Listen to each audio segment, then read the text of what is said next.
तिप्रामथानि खरकसा खासुकसा MLA जतनि सेचेराय MLA नि बिसिंगो 48 करमसरानि MLA पल दांसो तिनि कायथाम बिसिओ थांगै आमचाइनि वाटिफाइ हाकवाकजाक लामा हामेरनो थांगै नायमानि कक्तमा तै बिनि एमएलए फाननि रां बाय लुकोरंनो कायनि कम्युनिटी हॉल ताङै रिनानि आ जागा थाइरकबो थाङै नायमानि कक्तमा कसाय फाइका सिनि अ मांप्लिओ नायनायदि एमएलए पल दांसो ताम साका कायथाम बिसि खलायखा साना थांगाय दिनै भिजिट खायमानि हिंखाय सिनि अ फाइनान्शियल इयार नि बियाब फान्ड जेटा एमएलए फान्ड दंमोन अबनि रां बाय उनको जों कम्युनिटी हॉल चिकन साखायै खायसा गनै बिसि अरनाय खायसा के दिउ रिजार्व बिसि खायसा के मासलि माराक पारा नै दङ आजागा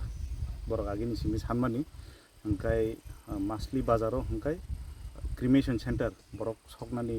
बरक थैके हिंखाय जागा रक करिंलाय दैगाना मा सकलाय अबनि बागै खायसा पार्मानेंट अबनि बागै बो जागा थाइनायले मानि कथाम जागानो उनको थांका विजिट खायका बरक लोकल रक जागा कन्फर्म खायका हिंखाय एमएलए फान बायके आपनो खायनाय हिंखाय ताइ कैसा हिंखाय